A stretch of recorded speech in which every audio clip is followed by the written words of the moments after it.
I know this is supposed to be muted, but am I supposed to call a phone number? Well, you can listen on your Chromebook, but you just have to make sure you mute yourself. Okay, because I can hear you guys fine. Right, but we're gonna mute and you're gonna just hear Brendan. Oh, myself now. She's calling. Okay, bye. First anyone on my video. Okay, that's correct. Awesome. And I'm just waiting on Marianne. Let me just click her.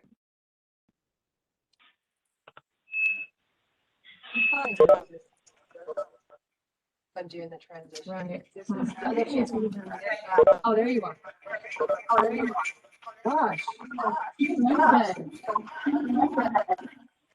Yourself. I can't. Brendan.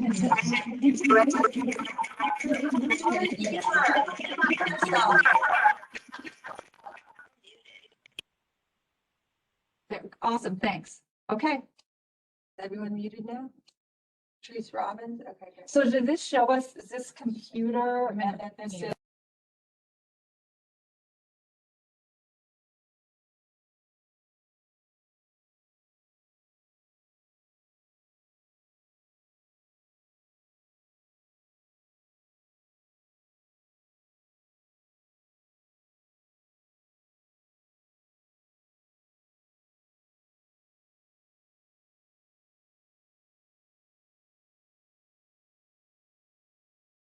Hey there, just let me know when you guys are ready, okay? So hi, everyone. It's nice to kind of see you all. Hope you're doing well.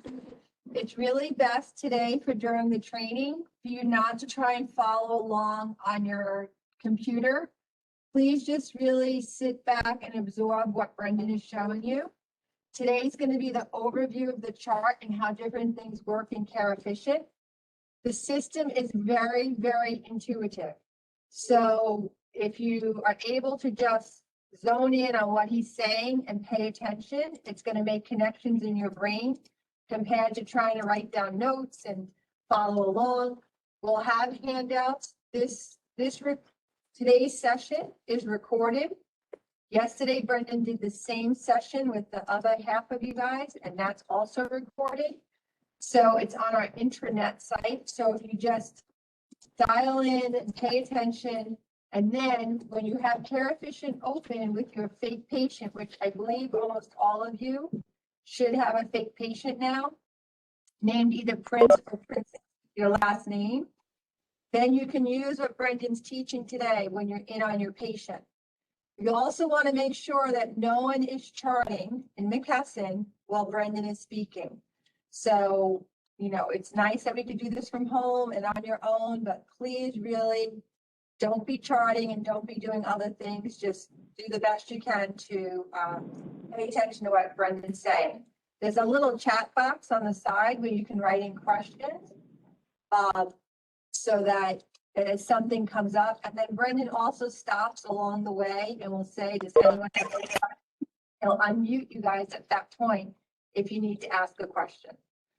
Also, I just want to let you guys know after tomorrow's sessions, that will be your 2 sessions for learning the system. Then Leslie and myself will be available for you guys to set up times with us to come in, and we'll teach you more and work with you more on how to use this. Lastly, because I want Brendan to go, is that some people have carried these in this system, which is kind of our problem. Someone's not muted. Sorry, I just muted. They're working on creating those for you so that the system will really work well for all of you. But if you figure out how to get into care needs now and you look at it, it will be overwhelming. It's going to be pared down a lot, and we're going to have specific categories for the things that you guys do. So I think did I miss anything? No, I think that's it. Okay, great. All right. So Brendan, they're all yours. Thanks, everyone. All right. Well, my name is Brendan Cole. I'm an RN, senior implementation manager with Care Efficient. Been using this system for years. So hopefully I can guide you guys in a good way to get you through this without stressing you out too much. Sometimes I talk a little bit fast. If I'm talking too fast, you can kind of send me a message, tell me to slow down. I'll try to be more cognizant of that. So I'm going to go over the patient encounter, which is just kind of give you an overview of what the patient chart looks like, as well as a few of the ways you guys are going to do things like enter meds and stuff like that. We'll see how far we get today, and then on our next training, we'll get into more of what you guys will do day to day on how you would do admissions and just follow-up visits and things like that. I am muting lines as we go, again, just because it gives us feedback and everything else. So if you guys do need to talk to me, just give me a chat. I will stop every now and then and pause for questions. So just let me know if you guys have any questions, and hopefully towards the end I'll spare a few minutes so you guys can ask as many questions as you need. And remember, we are going to do an additional training, which is going to probably answer a lot of those questions. So if it's anything we're going over today, that's what we should really ask about. So I am going to show you the online version of Care Efficient, which is where you guys are going to have to do most of your work. It is, again, a pretty intuitive system. It's customizable. Things may look a little bit different when you guys are getting in the system and going live, and we may make more changes to service notes and things like that. So be aware some changes will be coming, and we'll tweak it as we go to get it fine-tuned the way your agency would like it. Our website is going to be this ams.careefficientinc.com. You can bookmark it, make it your homepage, whatever you guys need to do. When they first set up your web access, if you had an email address associated with your associate profile, then when they give you web access, it's going to email you a temporary password. I recommend copying and pasting that into this password field so that there's no issue. Sometimes when you try to retype those characters, and it's a lot of special characters, sometimes it doesn't work. If you copy and paste it, it will always work. So you'll get that password through the email. Make sure you log in. Your org code will always be the same. It's never going to change. It's this LMVH3106. Your username will either default to your email address or your first initial last name, depending on if you have an email address associated with your profile. If you forgot your password at any point and you do have an email address tied to your associate profile, then you can click on Forgot Password, enter the org code and your username, and it will email you another welcome letter with the temporary password that you guys can put back in here. If you did not have an email address, then your administrators will have to give you your username and password separately. So use those credentials. The first time you log in, you will use that temporary password. You'll enter it on this screen, and then you're going to get a second follow-up screen to ask you to re-enter your password, which is the temporary one on the top, and then create a new one, and then type it in again on the third line to confirm it. I can't show you that screen at this point, but that's how, just know you can reset your password from here.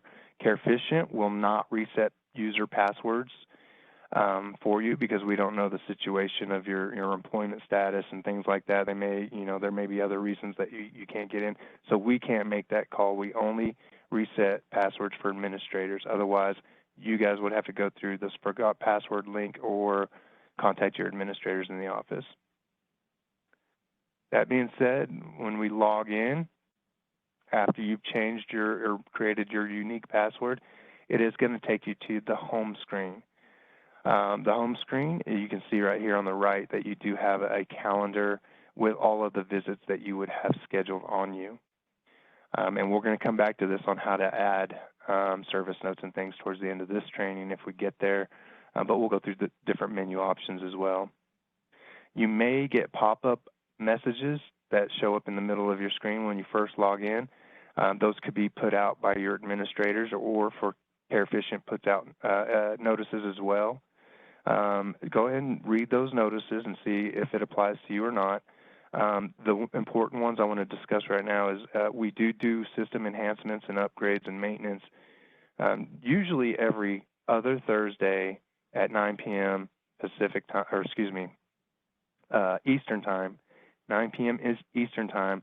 We'll go in there and do some maintenance. The only reason I bring this up is because if we are going to go in there and do maintenance at that time, it's best, in my opinion, if you guys go ahead and save any work that you guys have completed so far, so that we don't lose any information. It's very minimal. Usually if we go into the system, you guys are still in there, you might just notice things are a little slower or less responsive, or you may be temporarily denied access if you're trying to log in at that time. It usually only lasts 5-10 minutes, you know, not too long at all. But I just recommend saving your work, because I'd hate for you guys to be spending an hour on a narrative and then, you know, you might potentially lose that information. It's not a guarantee, but I don't want it to happen to you. So anyway, watch those pop-up messages. There's going to be a little checkbox at the bottom that says "Do not show again." Check that, and it will not keep popping up on you. But you'll still see the message over here under the announcements column. Now that we're over here, those announcements may be a pop-up or just an announcement. So you guys be sure and read these. It could be important information your administrators are putting out, as well as, you know, like I said, care efficient stuff. So please read those messages. Some other things, and we're going to go back over the calendar later, but you also may see this reports and options. Just FYI, if you were to go there, it just shows different reports that you may be able to run, and if you click on the little question marks next to it, it'll explain how to run that, and it'll explain how to run that. Hold on just a second. Sorry, I'm muting lines, guys. All right, so if you clicked on those question mark icons, it will give you information on those reports. Of course, most of these will not apply to you, but I just want you to know why it's there and what it's there for. Don't worry about this EVV access. Schedules, you can jump to different schedules if you have access to that. And different patient encounters, you can search those different patients right here. You can either type in part or all of their name, or just hit the drop-down box and you'll see all the different patients that are in there for the agencies that you have access to. And of course, you guys probably won't have invoices or associate links here if you don't have security permissions, so don't even worry about those. And down under the other actions, the only things that would be beneficial to you guys in the field would be the directions and mapping. It will pull your schedule for a specific day. You can reorganize the visits in the way you want to go, and it will create a map and directions for you to be able to go there. Uploaded service notes is going to be probably used more by the office. If we have to upload service notes and they don't get attached, there may be a specific reason. So the office will probably have to add those. Same with the attach uploaded service notes. You can also add pay-only codes via here. And if your agency sets up educational documents under the organization, then, you know, there could be documentation like, you know, home exercise programs or something like that. And you would have access to that information by clicking on the educational documents. There's a couple ways you can get to a patient encounter. If you want to go to the very top, you can go to the patient menu and go to patient encounters, and this will take you to all of the encounters. It'll default to active hold and pending patients, which are the ones you're usually dealing with. But then again, you need to either search for that patient and click on the patient name to get into the encounter, or the fastest way, which is usually, because if you're dealing with patients, it's patients that are on your schedule anyway. The faster way would be to come find your patient name, click on that, and then you have a link to go directly to their encounter. So it's a little bit faster. Once you get to the encounter, this is what the patient chart looks like. Up at the top, you have the patient's name, real big and bold. You'll have some different options next to that patient name, and these will change based on the status of the patient. So we'll go over some of that here in a minute. You'll see the patient's phone number here. There's little address books. If you hover over it, it'll give you their alternate phone numbers or even additional addresses that they may have. And the same thing for the physicians. As long as they have contact information, you'll see the physician phone number here and a phone book, and you can also hover over that and get the additional phone numbers like fax numbers, et cetera, after hours numbers or something, and then their address as well. As you're creating the encounter, as you're starting to add information to it, you might see their allergies would show up here. There's also important notes that you can view. You'll be able to see some of the information right here by that notes label, but you can also, if there's more than one note in there, you can also click on the little magnifying glass icon, and this will let you view all of the important notes. And I'll go over that when we get to the notes tab as well. It'll tell you what agency this patient is in, their start of care date, their diagnosis would be listed here to the right of that, but also you could click on the magnifying glass and view all of the patient diagnosis that way. Their disaster level will show up here. Their advanced directive narrative would show up here. Of course, their status. You have a few different status types. There would be potentially non-admits. You guys won't probably deal with those. They'll have pending patients.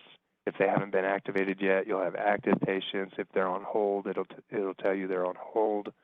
Or if they've been discharged, it'll tell you they're discharged. If they were discharged, it would show the discharge date right under that as well.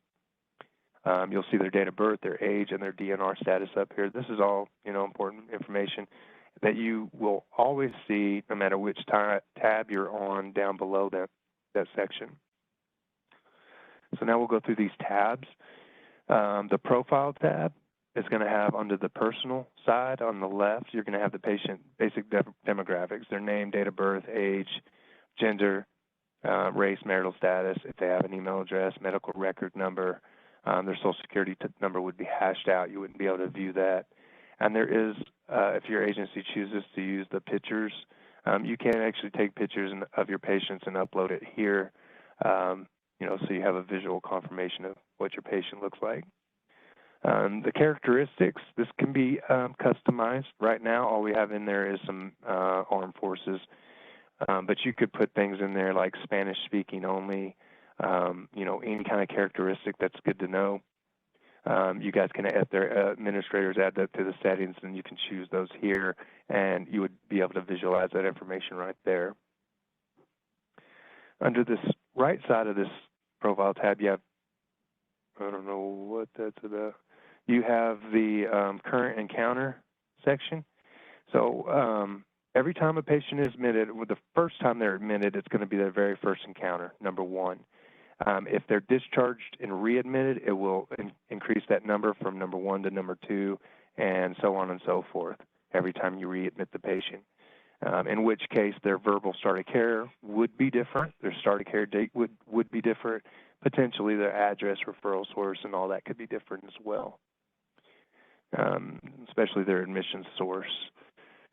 DNR status would be in here as well. And this can be edited by choosing the little edit button. Same thing with the personal. If you guys see any misspellings or if the date of birth is incorrect, you guys can hit the edit button, correct everything if needed, and same thing under the current encounter. Now, these options may change based off the status of the patient, so these menus may look a little bit different. If this patient was pending, you would actually have a completely different window. If they've been activated, then this is the window that you would see. So you can address their DNR status from here. Their advanced directive narrative, you can enter that information. When you guys activate the patient, this is actually the exact same screen you get, so you would end up entering that actual start of care date, make sure their residence is correct, and you would actually choose, the admission source and admission type here as well when you guys end up activating the patients. This herpes zoster and all this is for value-based purchasing. Eventually, you guys may end up having to do that, but we do have that ability. I have heard CMS is going to try to expand that program. That's it on the profile tab. The contacts tab on the left side is going to be the patient home address and the patient phone numbers. If you guys need to add additional phone numbers for the patient, you can, intake should have their address and phone number in here, but if you needed to add additional information, you can just come over here and choose edit, and you can add additional phone numbers to this patient. Even if they only have one phone number, if you guys are the ones entering the phone numbers, be sure to put a checkbox next to one of them that's the preferred number. Even if you only have one number in there, go ahead and check that box. That way it shows up there on the patient profile, and it also pulls to your disaster plans. If nothing is checked, you will not see that information or the phone number. On the right-hand side, you have patient contacts. This is going to be, next of kin, family members, power of attorneys, any buddy like that you guys need to keep track of and have their contact information. You'll be able to view it if it's already there. If you guys need to add any, you would just click on the Add Patient Contact. Anything with an orange asterisk is the bare minimum to move forward, so just be aware of that, and you'll see that elsewhere in the system. So you would need to select a relationship type. Your contact type is not required, but it's good to identify that. And then you can enter their first and last name. You don't have to have a date of birth, but if you want to enter it, you could. And then you would be able to hit continue and actually enter their address and phone number, or just their phone number. You wouldn't have to necessarily add their address.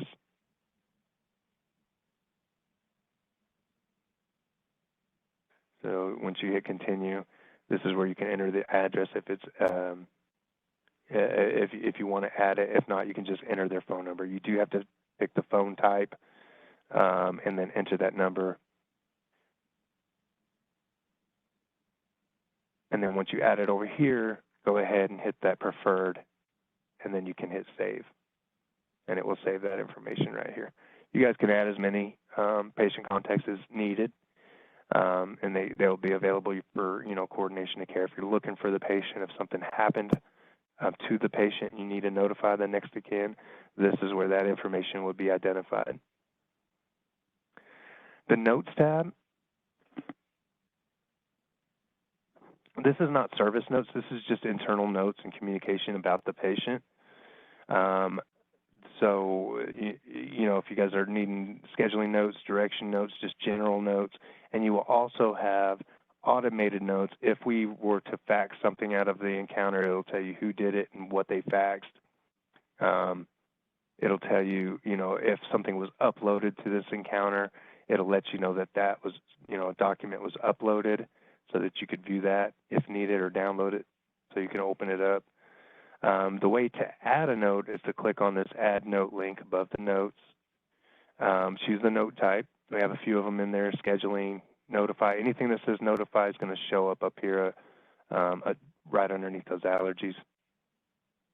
COVID-19 notes, there's direction notes, general notes, triage notes, telephone notes, just different labels is all these are. You can pick whatever label you need, enter the information for that note, and then you'd hit save, and then that note would be added here. You can filter the note type, so if you're only looking for the direction notes or something, the COVID note or something, you can filter to those specific note types, and only those types will be displayed. You also have the ability to filter from when that note was entered to and from dates, and then it'll filter down to the time frame. You do have the ability to search a keyword. So this will look for the verbiage inside that note section, and you can go ahead and filter down to just the notes that have that word in there.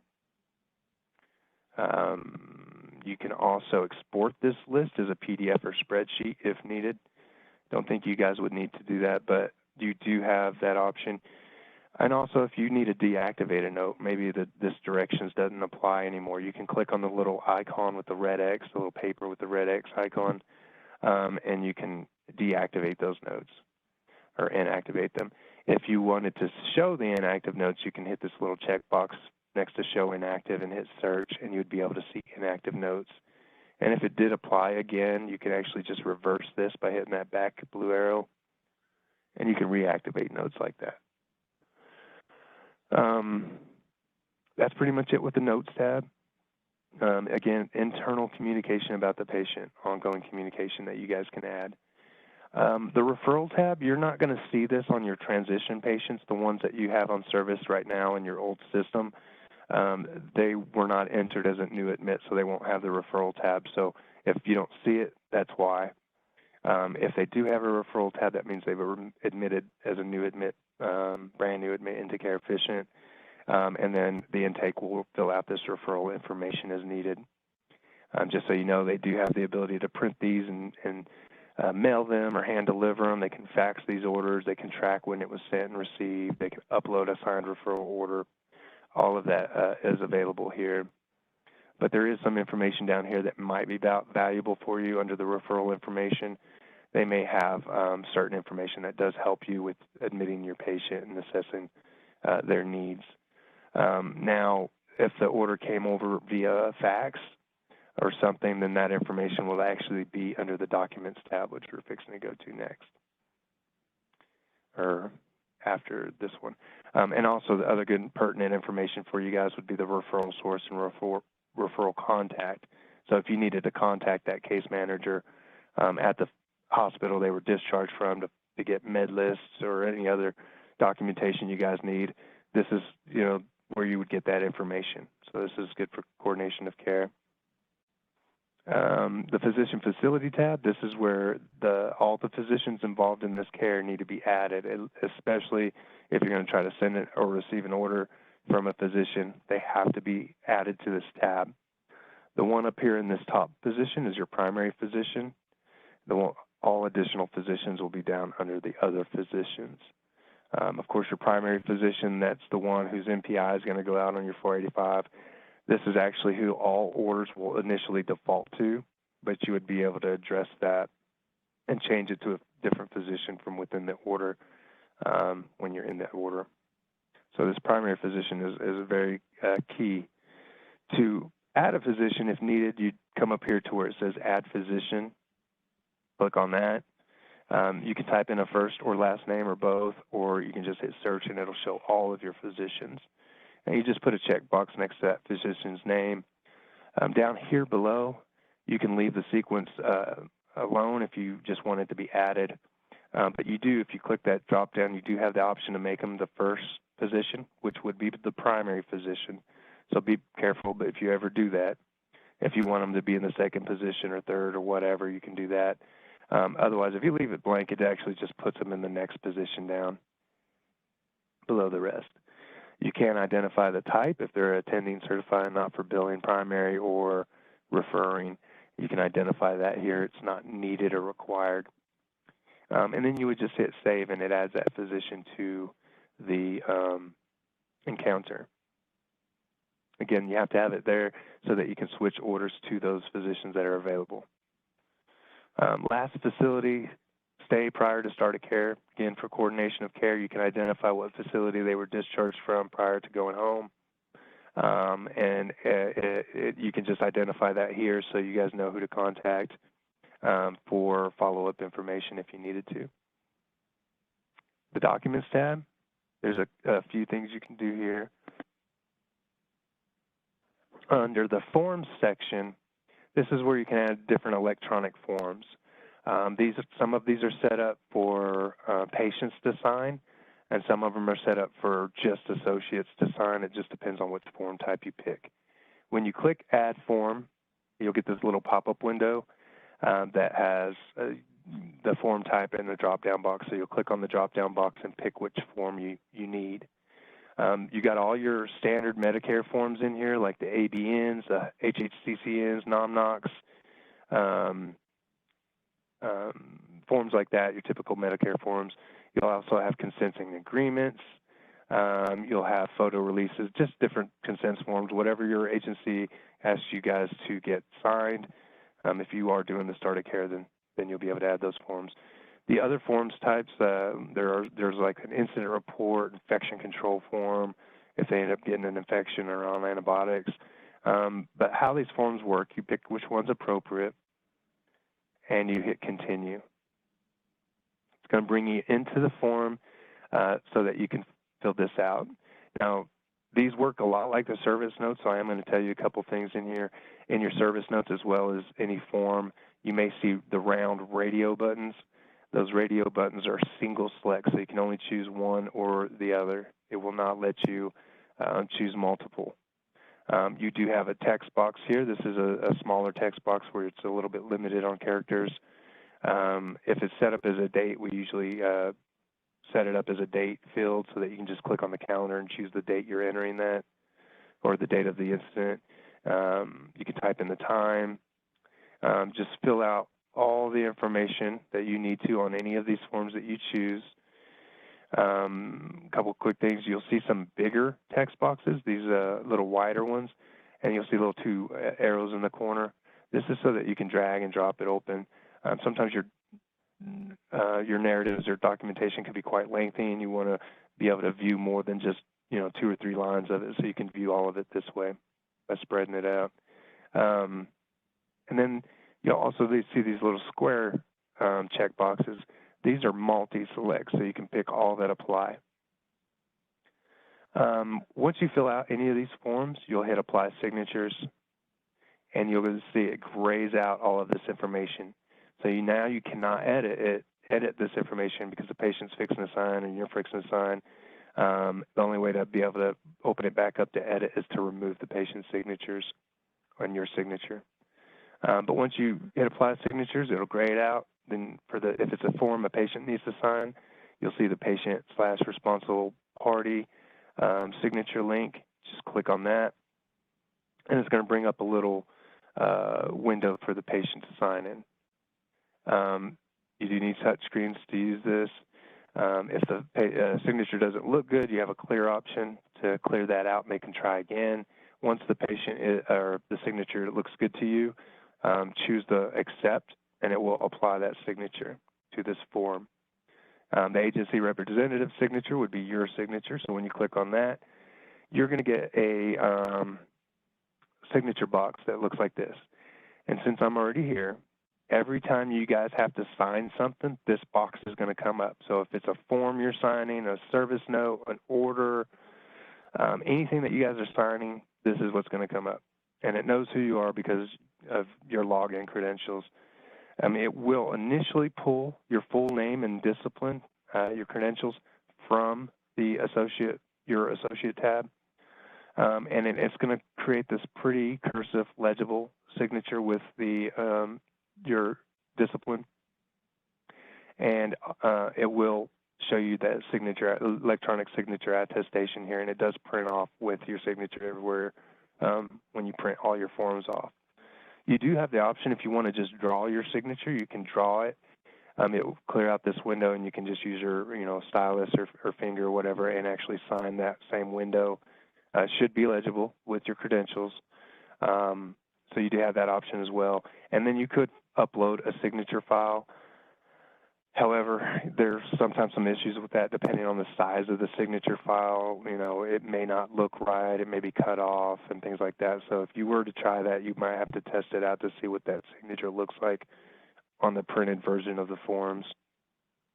When you very, very first sign anything in the system, it's going to default to a checkbox to the Save My Signature for Future Use. If you leave that checked and you hit Accept, then every single time you come in here to sign anything, your signature is going to already be pre-populated. All you have to do is hit Accept. Okay? These signatures are time-stamped. You won't necessarily see them at first, but in the print views, it's always going to be visible. So they'll see those timestamps for those signatures.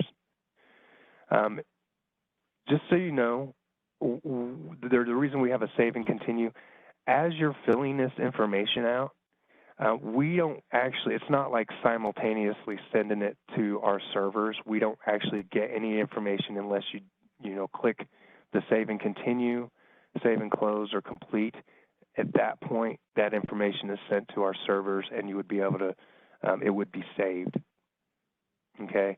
If you needed every now and then, especially if you're doing long narratives, sometimes hitting save and continue would be beneficial just in case, so you don't have any kind of data loss, which again is very minimal if ever. Save and close would be if you needed to come back and work on it. Of course, you can't edit this if there is a signature. So you would have to remove these signatures before you even have that opportunity anyway. So once the patient's signed and you've signed and you're done, you would hit complete. Okay, and then it shows your form here. And it shows who performed it, if anybody revised it, when it was created, the status of it. It'll either be incomplete or complete. There is the edit button to go back in there, but again, you wouldn't be able to make edits unless you remove those signatures. You can view this form. You can hit the printer icon. It'll pop up a PDF version of this form for you guys to either print out to go take to the patient or to just view it.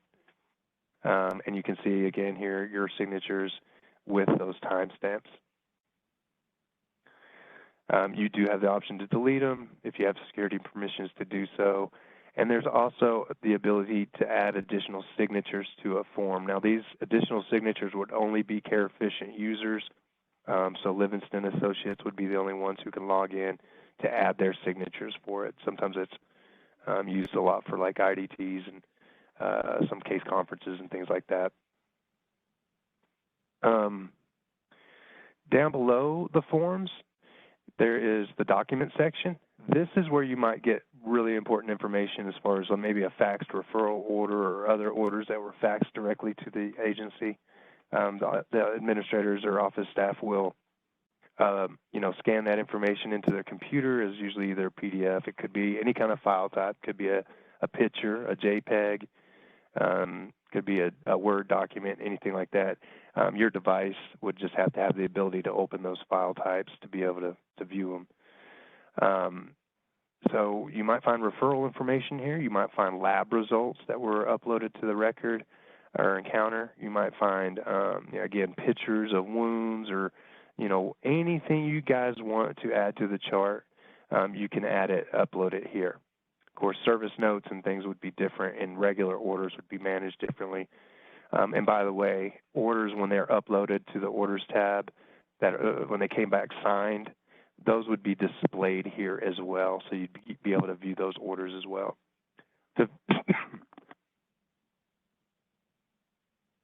To view those orders or to download those files, you just click on the document description, and it will download that file for you, and you can open it up using the correct app.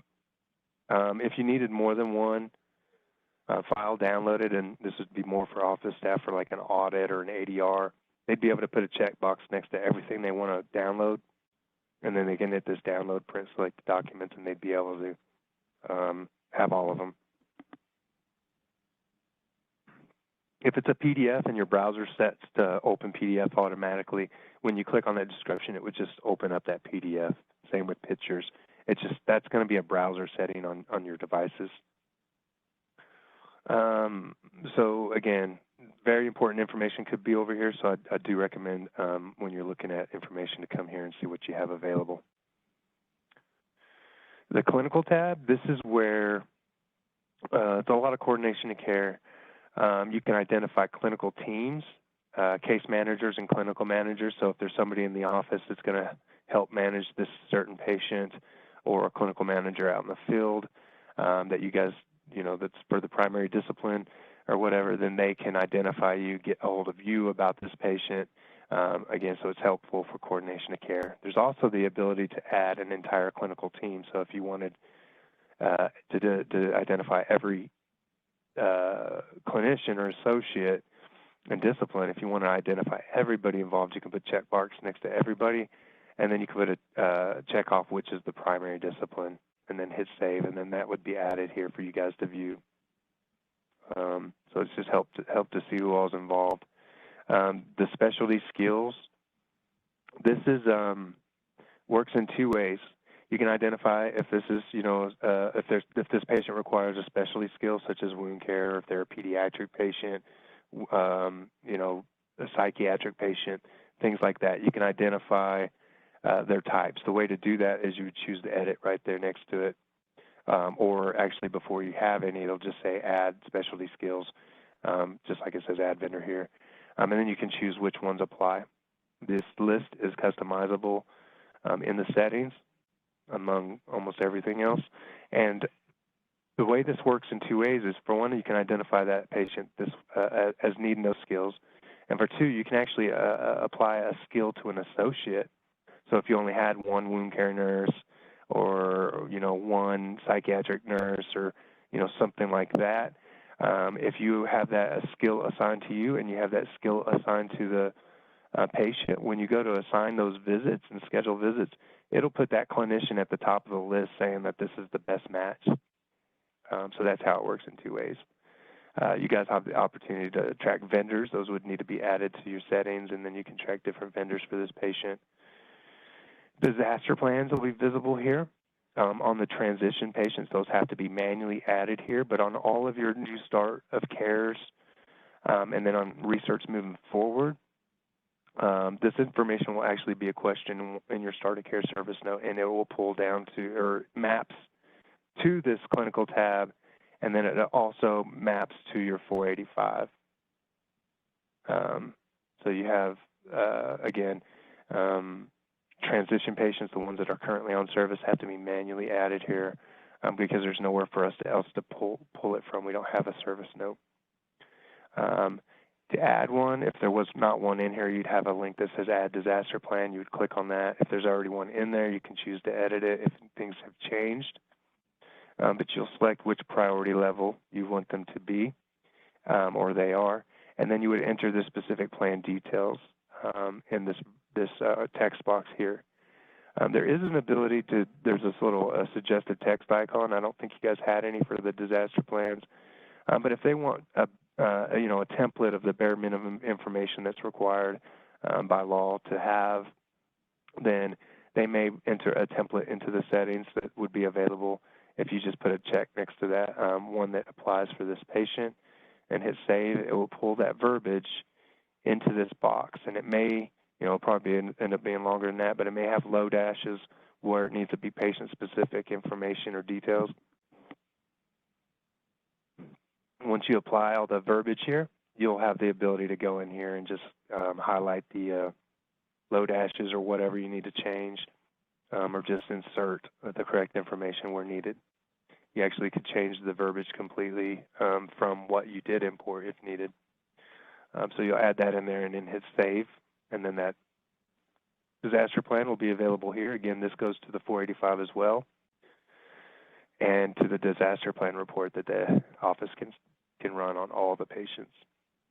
The consents and notices, this can be, will let you know about assignment of benefits, patient signatures, or release of information if those are applicable. If it is uploaded to the Documents tab and labeled as such, it will update that information on this grid, and you'd be able to view that here. So for vital sign perimeters, these also work in two ways. They flow to your orders automatically, as long as the 485 is in an open or initiated or saved status. In other words, it has not been approved and sent to a physician. These will automatically flow to that 485. So you need to get these in there pretty quickly upon admitting a patient. And the way to do that is you just click on this little Add Default Vital link, and then you're going to get a list. And this all comes from your settings. So these numbers may change depending on what the agency has in the settings. But if it needs to be patient-specific, and you can adjust that by typing in the number here, or you can just hit the up and down arrow. But to get any like 0.5s, you do have to manually type it. And you can adjust these to be patient-specific. Now, if it doesn't apply, like the blood sugars may not apply, weights, O2 sats may not apply, after you hit save, you're going to see these little trash cans next to it. So just get rid of the other ones the ones that you do not need. Now, anytime you hit a trash can or try to delete anything, you will get a confirmation because typically once anything is deleted out of the system, it cannot be retrieved. We don't have like a recycle bin for deleted service notes or anything like that. But these vital sign perimeters, if you deleted one, you could add it back in. But I just wanted to know there is confirmations anytime you try to delete something. Once you get these the way you want it for your patient, then you're done with that. Again, these will flow to your 485. And if you're inside your service note and enter something outside that range, it'll give you a red icon next to that field with a white exclamation point in it. That's giving you a heads up you're outside the range. If you hover over that icon, it'll tell you what the range is supposed to be. However, that their vitals could truly be outside the range. But if the doctors are signing for these parameters, then you are required to notify the doctor if a vital sign is outside of that parameter. So it gives you a heads up by giving you that icon. It won't force you to do it. It won't force you to document that you called the doctor. You guys have to do that on your own, but it does give you that heads up, and it will not stop you from saving your service note. Advanced directive information will be entered here. Again, the narrative is entered under the profile tab and DNR status, but the advanced directive information will be entered here. You can just hit edit. They also have health care power of attorneys, living wills, organ donors, and then the signature date of that document. Of course, you wouldn't want to add this unless you have a physical copy of it, typically. You can track vaccinations here. To add a vaccination, just click on Add Vaccine, pick the vaccination from the drop-down list, and when that vaccine was performed, and hit Save. And then you'll end up having that displayed so you guys can track when these patients are getting their vaccinations as well. Programs. These are, if your agency adds any to the settings, there aren't any now, then you can identify different programs that this patient may be on. Some agencies offer different programs, especially with therapy. They may have like the LOUD program or something specific that they're doing for this patient. You would be able to identify that program right here. The other thing I see agencies use this for is for community-based programs like Meals on Wheels, adult daycares, and things like that. So if you wanted to identify that they're on community-based programs, again, they need to be added to the settings, and then you can add them to this patient clinical tab. Right here where it says disciplines, this is automatically going to be updated based off your orders. So if any order discipline is ordered, it's going to start displaying them over here. So this is just at a quick glance to be able to identify what disciplines are involved in this patient's care. Okay, that's it with the clinical tab. When you guys do admissions, remember you do have to come here to add those parameters, but most of the other information is going to pull from your service note. Transition patients, this all has to be manually filled out. The meds tab, I'm going to spend a second here. I've already added some meds in here, but let me go over how you would add meds. The add medication link right here is where you're going to add a new medication or an existing medication when you first admit these patients. So you'll click on that link. It's going to bring you up this add medication pop-up window. Now initially, you're going to usually just use the existing or new. There is the option to change and discontinue a med, but you don't actually do that when you're initially entering a certain medication. So choose the entry type. Again, orange asterisks are the bare minimums to move forward, so you will have to have that information. You would type in part or all of the spelling of that medicine, and then you'll get a list of everything that matches that. You do want this is the Lexicomp drug database. It's one of the biggest in the country. It has how meds are usually manufactured and distributed. Of course, a lot of times physicians will order half a dose or half a tab or things like that. You still want to choose how it's actually delivered to the patient, and then you would enter under the patient dosage and frequency that it is a half a tab or something. Okay, so choose your med out of that drop-down box if possible. Even if you don't find the right milligrams, you could adjust the milligrams here if you have to, or the route, but you need to pick it from that list so that we do get the information for that med, such as the patient education, the warnings and interactions, drug-to-drug interactions, things like that. If you now there are times that you do have to override that because there will be things in the system that are not in that database.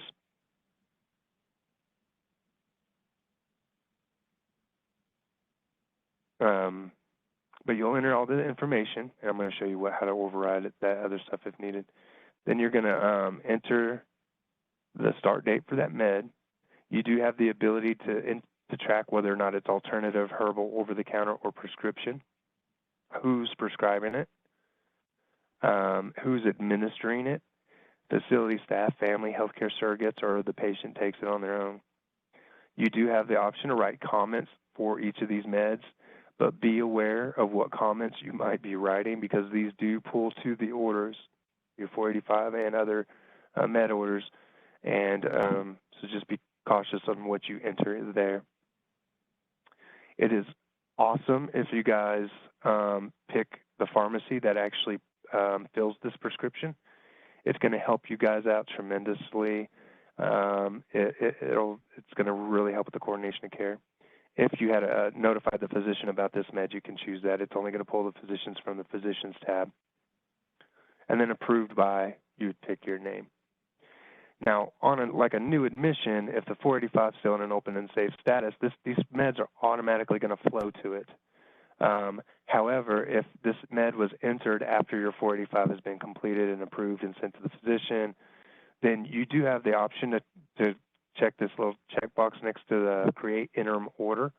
And what it'll do is pull all of this information into a medication interim order automatically for you. So there's literally almost no double documentation in the system as far as I can think of. So you do have that option here. Now, I'm not going to do it because this 485 is in open status.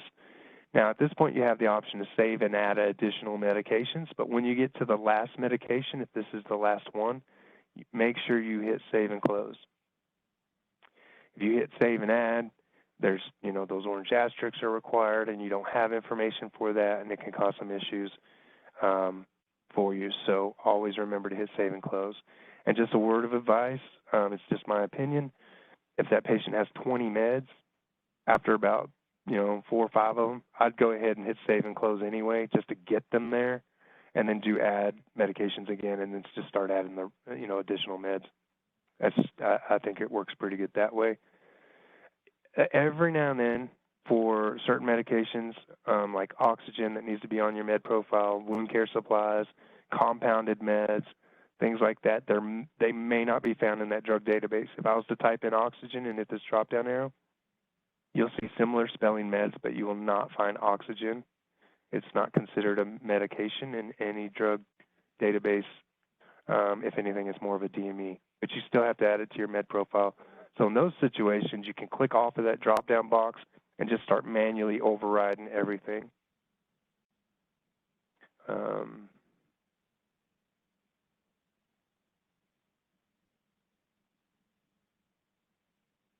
And if you need, fill out the rest of this information if needed. When you override a med and you hit save and close or save and add, you're going to get this warning here that says the medication you enter cannot be found in the medication database. That's because there's no information on it, which is fine. So you're going to see this link under here that says click here to add an unknown medication to the encounter. You'll click on that, and then it's going to give you another warning saying, warning, adding this medication will disable warnings and interaction information. That's only going to pertain to this single med that you override. So you just go ahead and just hit save and close anyway, and it will add that medication. You can tell when a med's been entered as an override because there's no alert icons. There's no printer icon. And then under the pop-up menus next to it, you're only going to have the manage hold history. You won't have the side effects, pharmacology, patient education options because we have no data on that med. But you're going to have to do that on occasion. Anytime you have more than one med entered, if there is a drug-to-drug interaction, this grid will show up. It'll show you the severity level, major, moderate, mild, in between what two drugs. If you hover over the little icon to the right of that, it will give you the interaction information between those two meds. This is typically medical terminology. It's not something a patient can easily understand, but it does give you this information and a ton of reference material. So from here down, it's just footnotes for this information. The other things that you can do here, you have the Add Medication Kit. This is more for hospice, but I'll just kind of show you how it works. If you were to click on that, hospice has medication kits, and those would be set up in the settings, and then those kits would have the meds that are available, and then they can just uncheck the ones that don't apply. They can make edits to the dosages and all that kind of stuff, and then they can add a whole entire list of meds at one single time. Again, that's more for hospice. Every one of them will have the same entry type. Everyone will have the same start date, etc. There is the ability to print this medication profile. You click on that. You can include drug interactions, only the major interactions. You can include inactive meds, classifications, pharmacy addresses, date of birth, or patient date of birth, primary physician, physician facts, and you can even filter down to only meds that have a start date greater than or equal to what date you enter in this field. And then when you hit export, it'll create this med profile for you. It'll show you all the meds, the information, and then anything else that you included. So I included the interactions as well.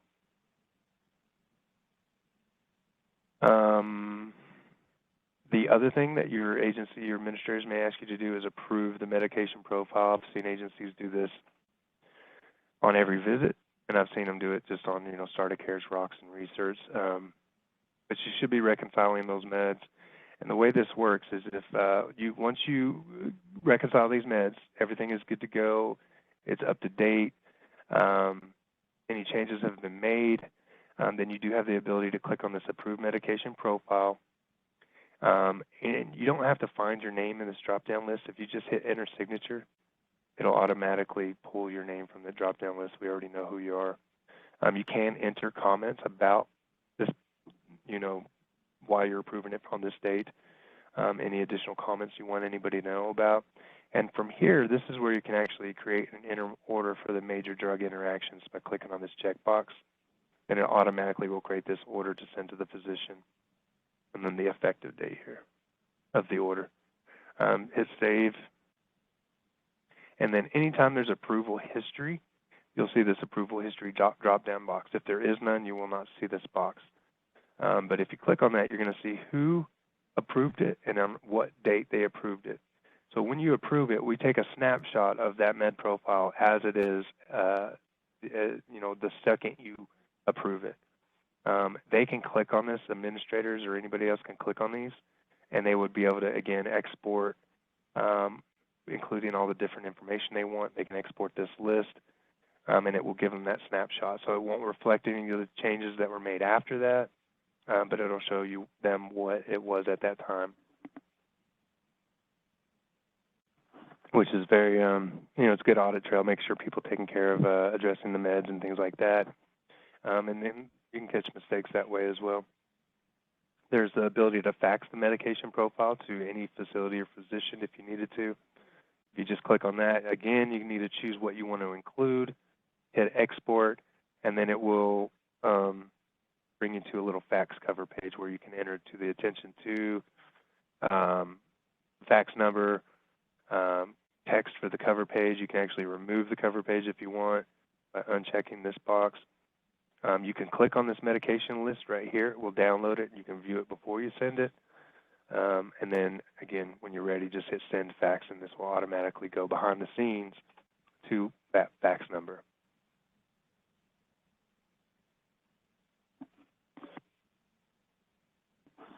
The status, normally this little drop-down box that's way over here would be right next to the word status.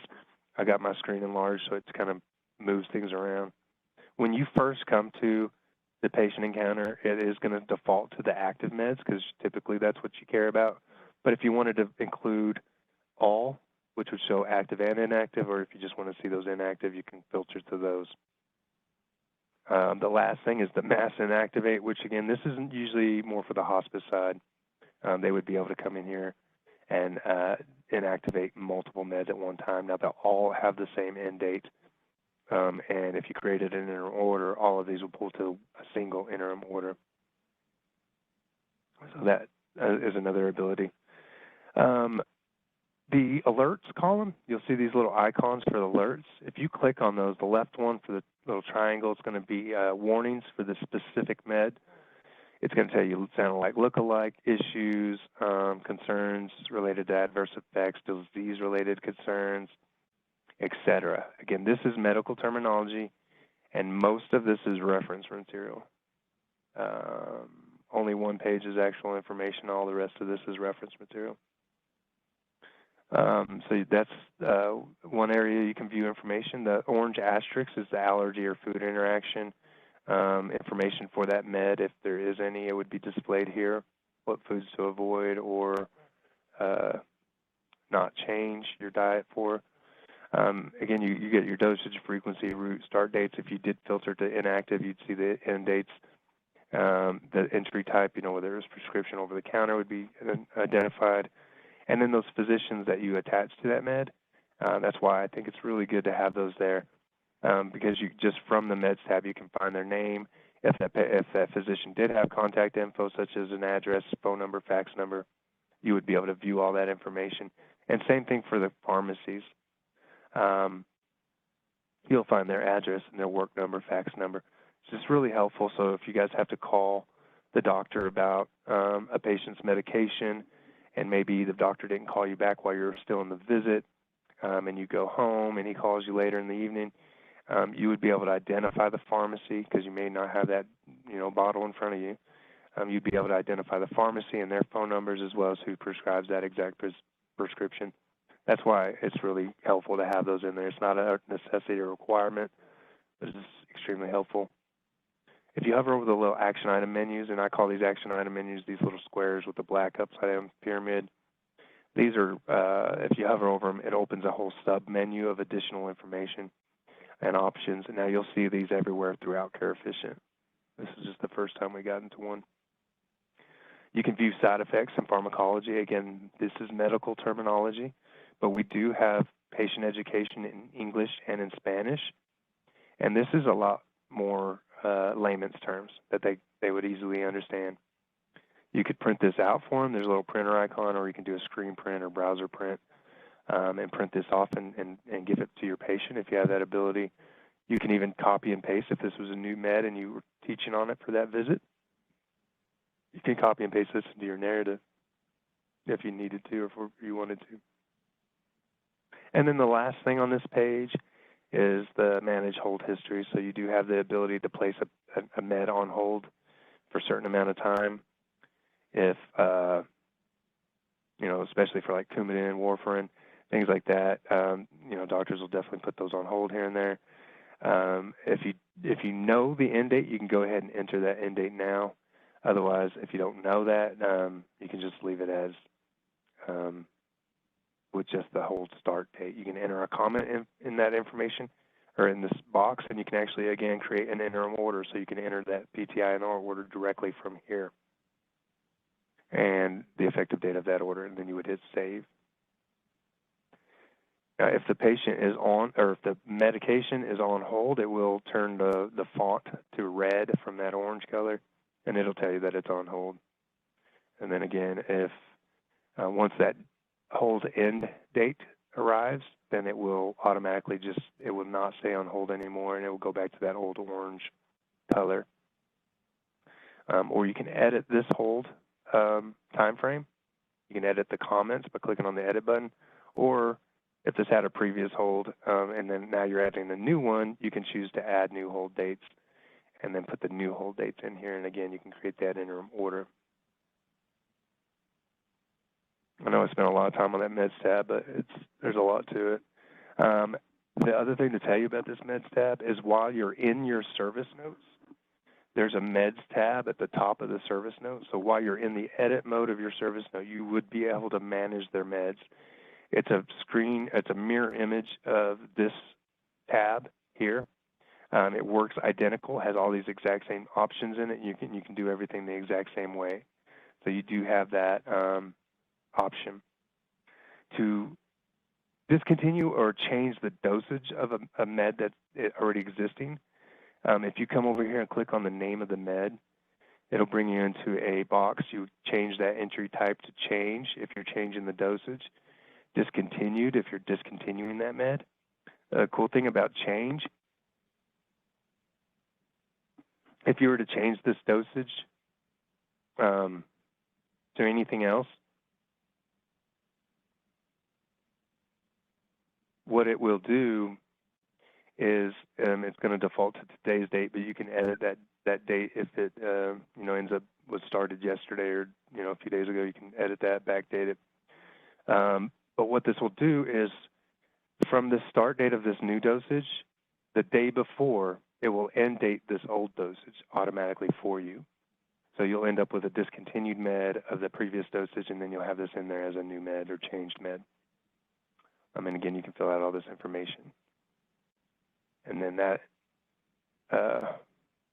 is how you can change and discontinue a med. Again, for discontinued, if you were to change that to discontinued, it's going to all of a sudden require a end date, obviously. And my mouse is just all of a sudden acting weird. So that's it with the meds tab. Anybody have any questions so far? If you do, please enter it in the chat or unmute your line.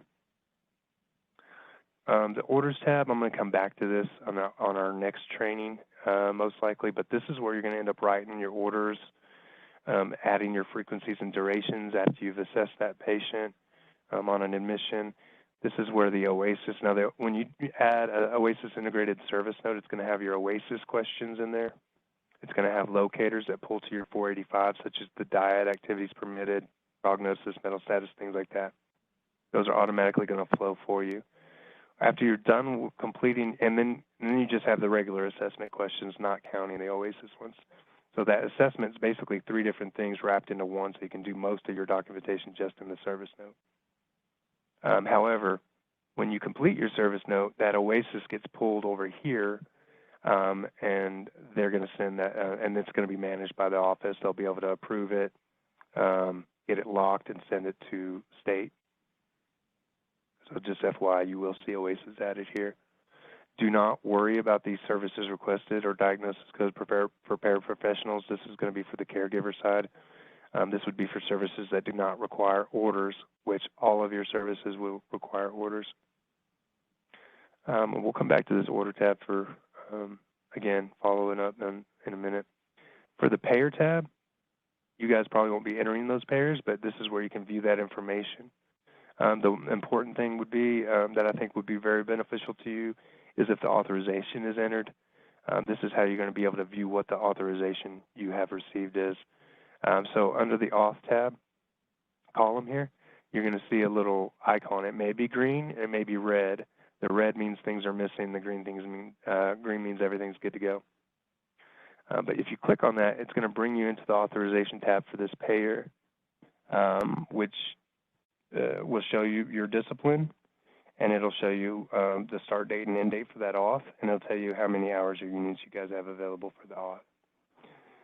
The other thing might be beneficial to you is if they upload if they got an authorization, printed it off from the computer online, or if they got it over via fax, they may upload that document directly here, and you guys would be able to view that information as well. So that's all you probably need to know on the Payers tab. Just the auth is probably the most important thing that you guys would need to know. And now on the Service Note tab, this is where all the service notes are going to start accumulating. And it will show you the status of all the notes, whether it's in an approved status, incomplete status. It will tell you the QA status, whether no QA was done. It may say QA and responses are incomplete, QA done and responses complete. It may just say QA done, etc. Just depends on the QA. Now, on this Service Notes tab, you guys won't be entering your service notes here. You may have to edit them from here on occasion, mainly if it's gone through the QA process. You'll get messages that'll give you to a link that brings you straight here. However, you're actually going to enter those service notes on the home page. But I wanted to kind of go over some of the different functionality of the service notes tab. It's probably not going to affect you, but maybe you're looking for specific information in notes. There is the ability to filter out just specific sections and multiple sections if that. This is really helpful for, if a doctor's office is called and says, hey, I want the patient's blood sugars or blood pressures for the last month. You could actually filter to those sections. And then from within that section, you can even fine tune it and filter to the specific data element in that section. So if you choose the vital signs section over here, and you only want the blood pressures, you could filter down to just the blood pressures here, so you don't have the temperatures and pulse and respirations and stuff as well. When you make filter changes here, any service note that has information in those sections or in that item, it's going to filter those notes down to just that note here. You can also filter date ranges of when you want to view these notes. And then you can even export this. This is what they'll do, the office will do for ADRs and stuff. They'll put the date range for that ADR and export all of the service notes all at once, and of course they'll include all the sections. But that's some of the functionality on here.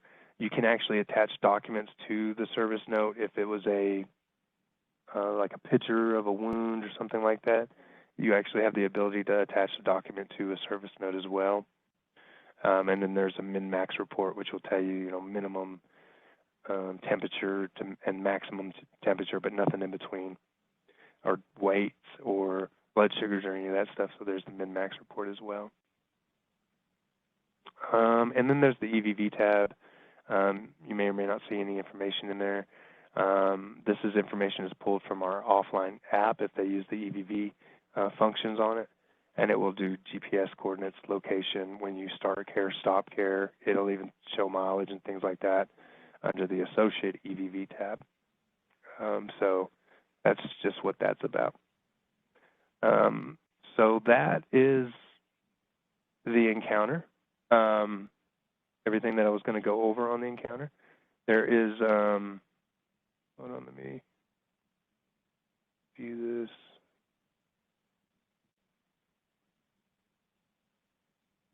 We still have about 20 minutes. Do you guys have any questions? Otherwise, I'm going to kind of keep moving on.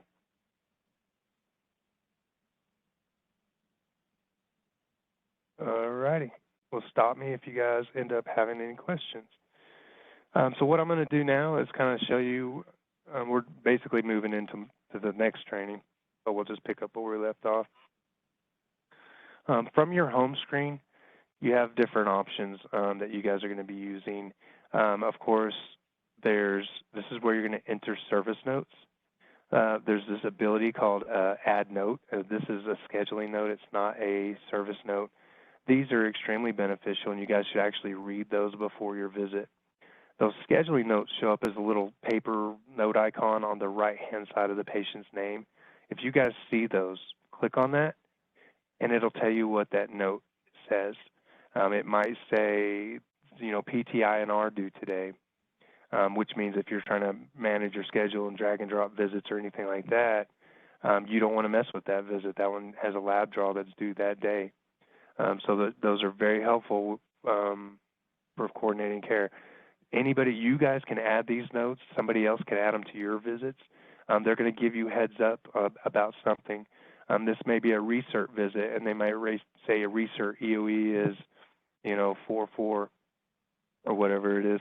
And then you know what that 5-day window is, and you guys know, okay, if I do move this visit, it needs to stay within the 5-day window.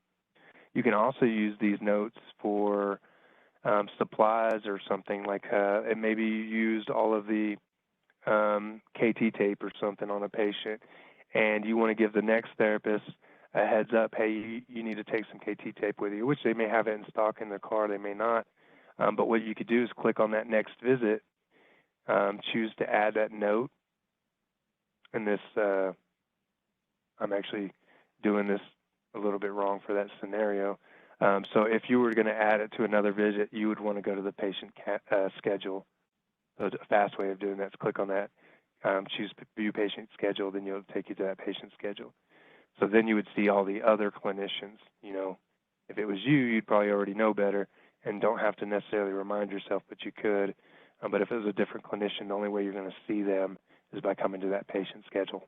Otherwise, you're only going to see patients assigned to you and visits assigned to you.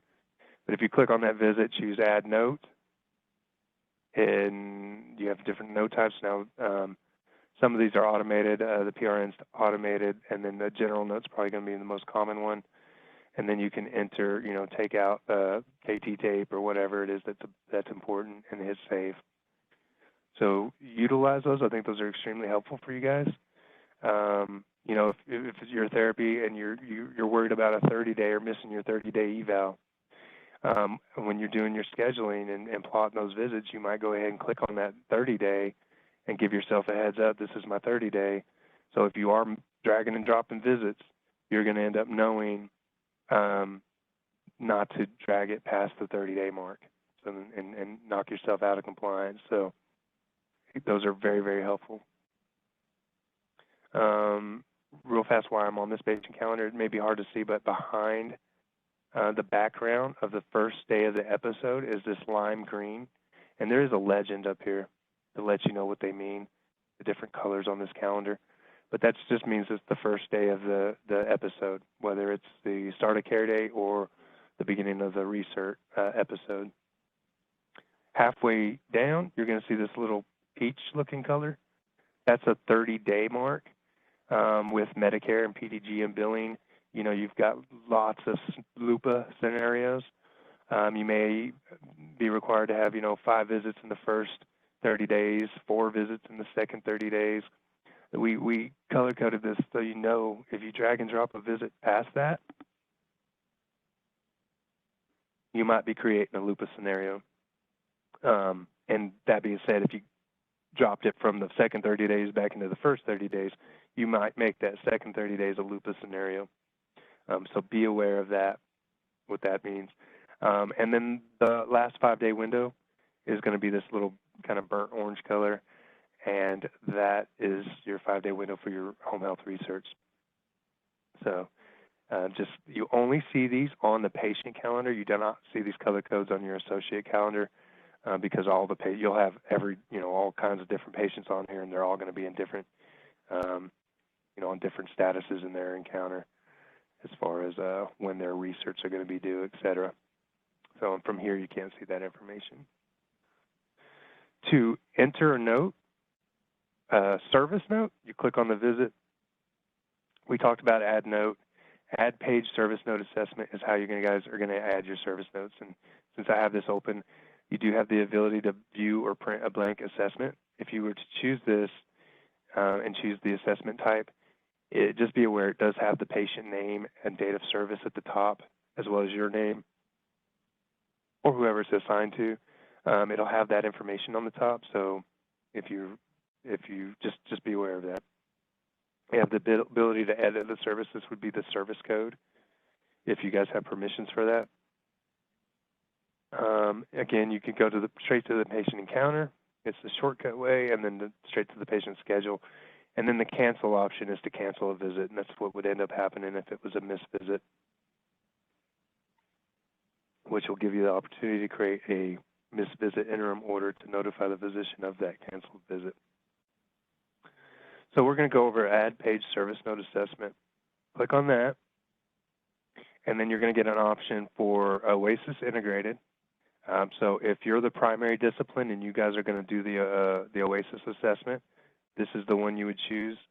If it's a follow-up visit, if it's a follow-up visit or if you're not the primary discipline, you would choose the regular assessment. I'm going to go ahead and show you the OASIS first and then see how far we can get. We only got about 13 minutes. But then tomorrow or the next training, we'll go through that. I keep accidentally clicking on that. So on the OASIS, when you choose that, hit continue. It's going to show you what your service code is, and it's going to show you what OASIS you have available. So on a brand new start of care in CareEfficient has time point logic sequence or time point sequence logic so that it knows what OASIS types you're going to really need. So basically, a brand new patient, you're only going to get to do a start of care. If they've already gone, got transferred, you're trying to do a transfer or a rock or anything else, you can't add that. You have to get the start of care in there first. With that being said, also be aware if this note type is chosen incorrectly, like say you were going to do a rock, but you chose another follow-up instead, we can't change your OASIS types or your note types, no matter if it's an OASIS integrated or regular assessment. If you start off the wrong note, it has to be deleted. So don't even document. Don't waste your time, because you're going to end up, they're going to delete that note, and you're going to have to go in there and start all over with the correct note type. So be aware of that. If you are trying to do a resumption and you don't have the option for a resumption, you need to stop right now and call the office and find out what's going on. But it's probably because the patient didn't have a transfer OASIS put in there first. So you are going to get stuck with, again, we'd have to delete that. So hit save, and that's going to save that note. And it's going to bring you, it's going to bring you into the edit mode of this note. Okay, so this is the header and supply section. This is the very first section in any service note. Sorry, I'm just responding to JP real quick.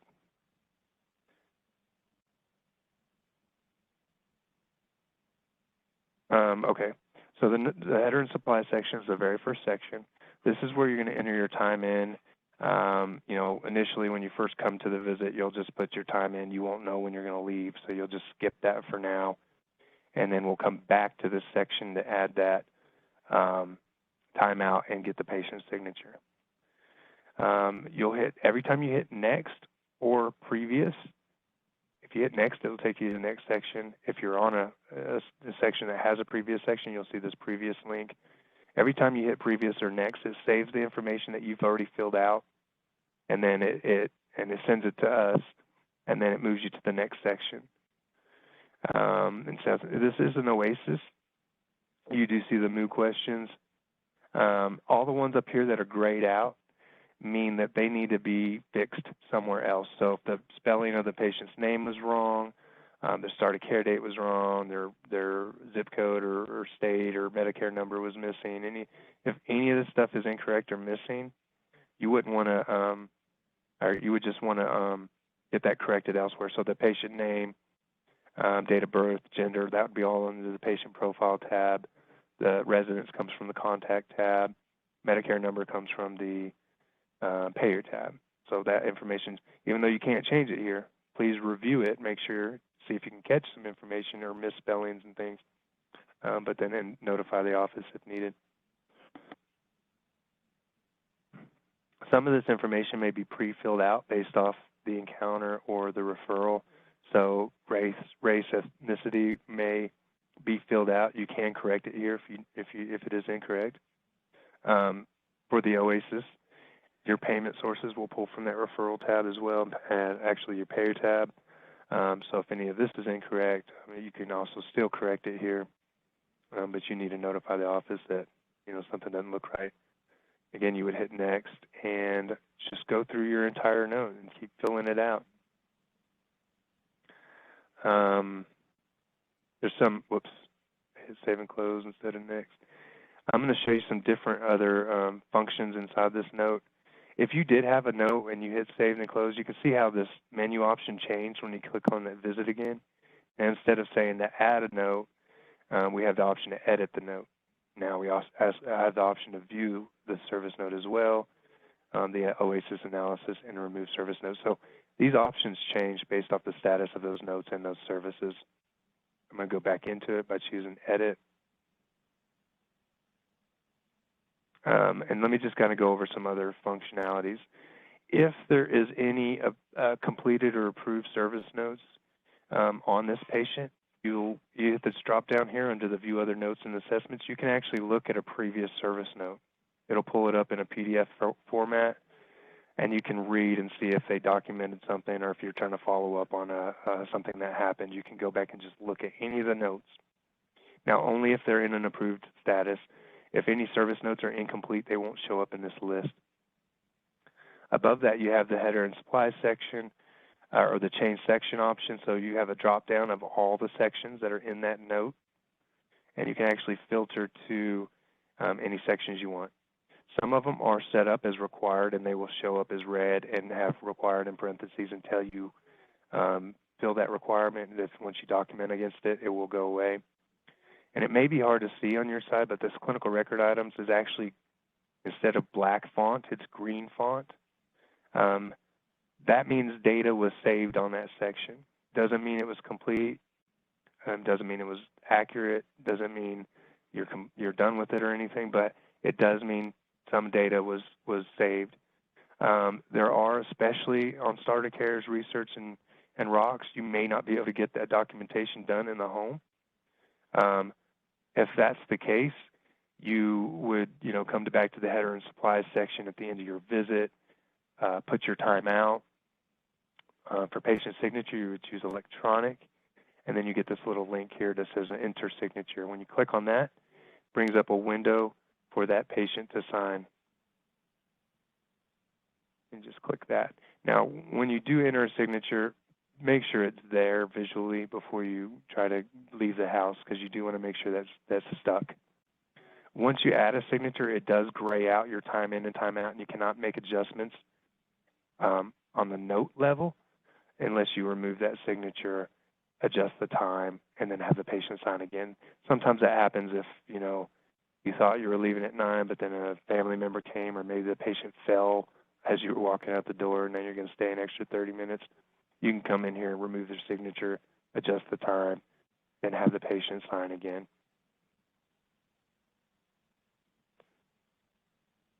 And again, make sure it's visible before you save your note and leave the house. Again, you can save and close your note, and then you can come back into it at a later time. And we're going to pretty much pick up on that again all on the next training. We only have 5 minutes left. It's not really much I can get into. Do you guys have questions for me right now? Besides orders and scheduling and things like that. And just be aware, I am going to go over all that on the next training. Frequencies, durations, care needs.